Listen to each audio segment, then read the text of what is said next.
இன்றைக்கு அன்றாட தியான வார்த்தையில் பூமியை பற்றி பார்ப்போம். இது பகுதி 4.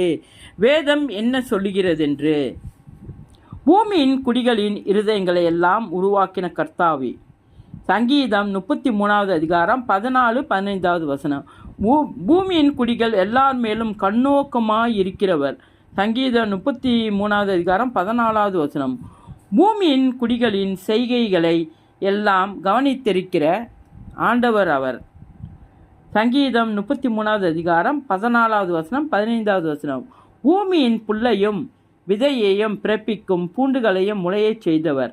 ஆதியாகமம் 1வது அதிகாரம் 11வது வசனம். பூமியில் உள்ள வம்சம் எல்லாம் உனக்குள் ஆசீர்வதிக்கப்படும் என்றவர். ஆதியாகமம் 12வது அதிகாரம் 3வது வசனம். பூமியின் வம்சத்தாரில் உங்களை மாத்திரம் தெரிந்து கொண்டேன் என்றவர். ஆமோஸ் 3வது அதிகாரம் 2வது வசனம்.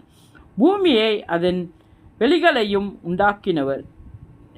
நீதிமொழி 8வது அதிகாரம் 26வது வசனம்.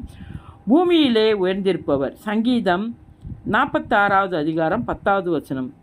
பூமியிலே பால் கடிப்புகளை நடப்பிக்கிற கர்த்தர். சங்கீதம் 48வது அதிகாரம் 8வது வசனம்.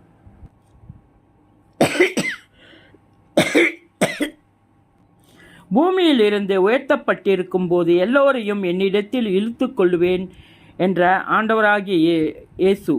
யோவான் 12வது அதிகாரம் 32வது வசனம். பூமி எங்கும் மேன்மையுள்ள நாமத்தை உடையவர். சங்கீதம் 8வது அதிகாரம் 9வது வசனம். பூமி எங்கும் மனுஷர் குடியில்லாத இடத்திலும் மனுஷர் சஞ்சாரமில்லாத வனாந்தரத்திலும் மழையை வர்ஷிக்க பண்ணுகிறவர். யோபு 38வது அதிகாரம் 26வது வசனம்.